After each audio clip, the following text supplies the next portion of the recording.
연극치료사의 질문에 답하다. 수유 백곰님께서 보내주셨습니다. 계획안 짜는 것이 너무 힘듭니다. 참여자에게 맞춰서 한다는 건 아는데 프로그램이 한정적이네요. 좀 더 확장하려면 많은 치료사와 교류하는 방법밖에 없을까요? 남자분이신가요? 백곰님이십니다. 아, 네. 안녕하세요. 즐거운 그라이아에 놀러 오신 여러분 환영합니다. 우리가 경력직 연극치료사인데요. 얼마나 되셨죠? 저는 6년. 6년 차, 7년 차? 7년 혹은 18년 차 되는 것 같아요. 7, 8년 짱네. 우리가 어느 정도 짬바가 쌓였다 이렇게 얘기를 할 수가 있는데 지금 초보 막 연극치료 시작하신 분들께서 가지시는 질문들이 있잖아요. 거기에 대답을 해줄 수 있을 것 같아요. 그래서 오늘은 초보 연극치료사의 질문에 답하다 시간 갖도록 하겠습니다. 우리가 초보 연극치료사분들께 질문을 좀 받았어요. 그래서 현장의 목소리 한번 들어보고 거기에 각자 대답하는 형식으로 진행해 보도록 하겠습니다. 네. 먼저 첫 질문은 노원구의 포켓님께서 보내주신 질문입니다. 저는 지금 연극치료 양성과정 중에 있습니다. 공부를 하다 보니 양성과정만으로는 치료사로서 충분한지 더 공부한다면 어떤 공부를 더 하면 좋을까요? 좀 조언해 주세요 라는 사연이 올라왔어요. 이 시기에 저도 되게 많은 고민을 했었거든요. 그리고 현장에 실제로 갔었을 때 내가 배운 걸로 적용하기가 힘들었어요. 그때 도움이 됐었던 게 첫 번째가 심리학이었고 안 배우진 않았던 걸로 기억을 해요. 양성 과정에서. 그런데 그것들을 깊이 있게 다루기에는 시간이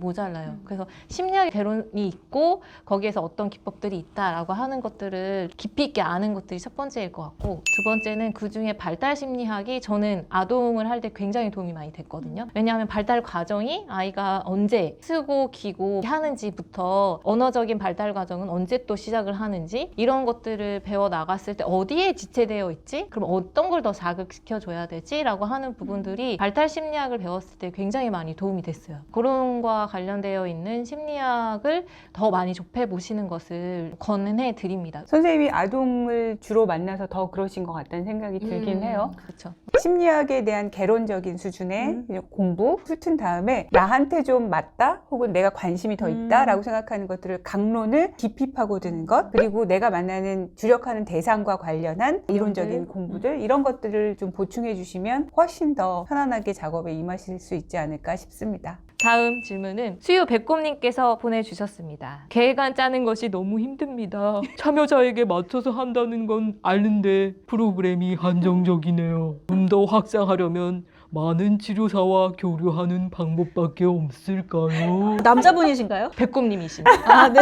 계획안 짜는 거 어려운 거는 뭐 모든 치료사들의 공통점일 수 있을 것 같아요. 뭔가 도움이 될 만한 말씀을 드릴 수 있다면 가장 기본적인 차원에서는 일단 연극치료적인 개입의 기본적인 원리를 좀 숙달을 할 필요가 있다는 생각이 들거든요. 그러기 위해서 좋은 방법 중에 하나는 남의 사례, 다른 연극치료사가 어떻게 작업했는지 그것을 주의 깊게 관찰하는 게 제일 좋거든요. 그런 점에서 지금 백곰님 말씀하신 것처럼 다른 치료사들과 교류하고 작업에 참여하고 이런 것도 도움이 되고, 또 그거 말고 다른 대안 책을 보시는 건데 작업 사례들을 정리한 것들을 볼 수 있거든요. 그 사례를 쭉 보시면서 이 시점에서 이 치료사가 왜 이런 식으로 개입했을까? 나라면 어떻게 이 상태에서 개입을 하면 좋을까? 하게 될까? 이런 것들을 상상하고 질문하고 이러면서 그 책을 읽는 게 굉장히 도움이 되실 거라는 생각이 들어요. 구체적으로 책 이름을 제가 하나 거론해 드린다면 카우치와 무대라는 책이 있는데,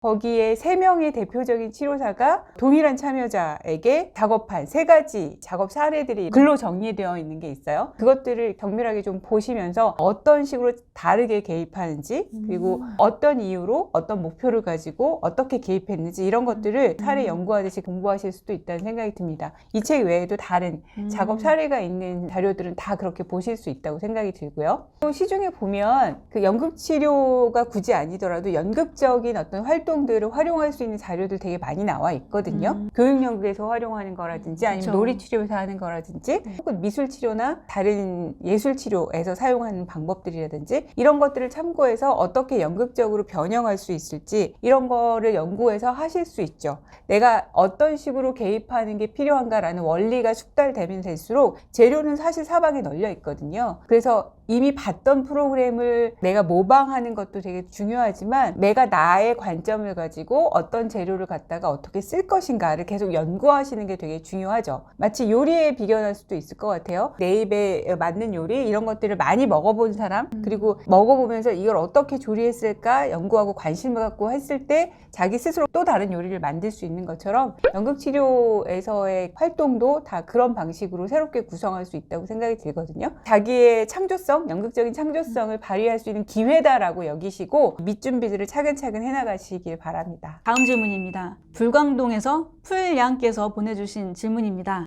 막상 자격증을 땄는데 자격증 딴다고 해서 바로 일자리가 생기는 게 아니더라고요. 어떻게 하면 일자리를 잘 구할 수 있을지 좀 팁을 듣고 싶습니다. 라는 질문 보내주셨어요. 현실적인 이야기로 딱 들어가면 연극치료 자격증은 민간 자격증이잖아요. 그렇기 때문에 그 민간 자격증을 입증해 나가는 게 사실 쉽지가 않고 이전에 연극치료사 자격증을 가지고 고용해 봤었는데 괜찮았어 하는 기관들이 분명히 있을 거예요. 그 기관들을 먼저 지원을 하시거나 아니면 아시는 분들을 통해서 지원 가능한 부분들을 가시거나 하는 게 있고 저 같은 경우는 석사 과정을 갔었고 그리고 나서 이제 자격증을 땄어요. 센터의 자격 요건 중에 하나가 석사 이상이거나 그리고 그에 맞는 국가 자격증이 있는 사람들만 보통 센터에서는 고용을 하거든요. 그래서 그와 관련되어 있는 청소년 상담사나 임상심리사 그리고 요즘에는 바우처와 관련되는 발달재활 바우처가 있어요. 근데 그것도 보건복지부에서 관할을 하는 바우처이기 때문에 그와 관련되어 있는 바우처 자격을 따려면 자격증과 비슷한 과정들을 거쳐야 합니다. 그런 과정들을 다 거치고 났더니 센터라든지 비영리 단체에서 같이 협력을 한다든지 하는 부분들을 그래도 쉬웠어요. 일반적인 이 자격증만 가지고 하는 것보다 내가 활동할 수 있는 반경이 더 넓어졌거든요. 공부를 더 많이 해 나가셔야 한다라는 것들을 말씀드리고 싶습니다. 네. 추천해주신 국가 자격증이 임상심리사, 청소년 상담사, 발달재활 서비스 제공 인력. 네네네. 발달재활 서비스 제공 인력은 자격증은 사실은 아니지만 자격증과 비슷한 역할을 하긴 하죠. 그런 방법도 있지 않나요? 요새는 그 심리치료사와 그 수요자들을 잘 연결해주기 위해서 만든 앱들이 있잖아요. 플랫폼들이 많이 개발이 되어 있죠. 네. 네, 순고라든지 뭐 아이고고라든지 트로스트라든지 그런 상담 관련한 앱들이 있어요. 그런 앱에 등록을 하셔서 활동하는 것도 가능하실 것 같고요. 그런 형태로 되면 이제 개인 상담에 그렇죠. 이제 활로가 생길 수도 있죠. 네네. 다음 질문입니다. 경기도 나라님께서 보내주셨습니다. 이 상황에서는 현실적인 장면으로 구성하는 게 좋을까? 이야기나 은유를 사용하는 게 좋을까? 고민이 됩니다. 어떻게 하면 좋나요? 참여자의 실제 경험을 가지고 다룰 거냐 아니면 뭐 허구를 가지고 다룰 거냐 이렇게 두 가지로 나눠서 얘기한다면 이제 하나만 그 용도를 설명하면 자연스럽게 그 나머지는 해결이 될 것 같은데 저 같은 경우에는 이제 참여자의 실제 경험을 다루는 목적 혹은 경우들이 4가지 정도로 얘기할 수 있지 않을까 싶어요. 가장 기본적으로는 참여자가 은유나 상징을 통했을 때 받아들이기 어려워하거나 아니면 재밌게 해놓고 그것이 자기가 어떤 연관이 있는지 그 연관성을 잘 파악하지 못한다거나 이런 경우에는 참여자의 실제 경험을 가지고 다루는 것이 훨씬 효과적이라고 생각이 들어요. 두 번째는 제가 만난 경우 중에 은유나 어떤 허구를 가지고 접근했을 때 그 허구 안으로 자꾸 자기 실제 문제를 묻어버리는 참여자들이 있으시더라고요. 자기 문제를 회피하는 거죠. 무슨 연관이 있는지 알겠어요. 그런데 그 다음에 오면 또 맑은 상태로 또 다시 와. 마치 아무 작업도 한 적이 없다는 듯한 그런 느낌으로 회피의 방어 기제를 쓰신다고 저는 느꼈어요. 그게 이제 몇 번 반복되고 나서는 아 이러면 안 되겠다는 생각이 들어서 그분은 실제 경험을 가지고 와서 도망 못 가게 딱 마주할 수밖에 없도록 그렇게 쓴 경우가 있었어요. 필요가 있을 때 참여자의 실제 경험을 가지고 다룰 필요가 있다라고 생각이 들고요. 또 다른 경우는 참여자가 그걸 원할 때가 있어요. 자기 실제 경험을 다루어 주길 원할 때. 그 일주일 동안 지내면서 자기한테 이런 일이 있었는데 그것 때문에 감정적으로 뭐가 혼란스럽다거나 맞아요. 해결이 되지 않아서 나누고 싶어 한다거나 그런 경우들이 분명히 있잖아요. 맞아요. 그럴 때는 참여자의 실제 경험을 반드시 다루어줘야 한다고 생각이 들고요. 또 하나는 참여자가 놓인 상황이 뭔가 급박하거나 아니면 정말 난 구체적인 해법이 필요해. 그러니까 이런 게 욕구가 있을 때는 실제 경험을 다루면서 그것을 어떻게 변형해야 할지 그리고 그 변형하는데 어떤 식의 행동 방식이나 반응하는 게 필요할지에 대해서 함께 찾아보는 게 되게 중요하다고 생각이 들거든요. 그러니까 구체적이고 즉각적인 어떤 문제 해결이 필요할 때, 네. 그럴 때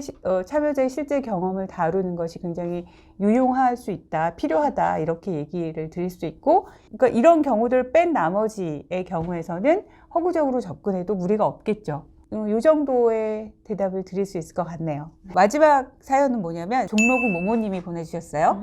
부모님들을 어떻게 만나야 하나요? 그러니까 아동 작업을 하시는 분인 것 같아요. 제가 부모님들에게 신뢰를 주지 못하면 어떡하죠? 뭐 이런 고민을 전해주셨습니다. 저도 초창기에 정말 부담스러웠어요. 부모님 만나 뵙는 게 시험 때 모르는 것 같고 잘 보여야 되는데 신뢰를 드려야 되는데 내가 그동안 했던 거에 대해 실적을 말씀드려야 되나 평가받는 자리라고 생각해서 너무너무 긴장되고 실수하면 어떡하나 초조하고 이랬단 말이에요. 근데 우리가 역으로 생각해보면 내가 도움받으러 가서 예를 들어서 내가 힘들어서 뭐 의사 선생님, 뭐 약사 혹은 뭐 PT 선생님 만나러 가서 어떻게 하나 보자 하고 평가하지 않잖아요.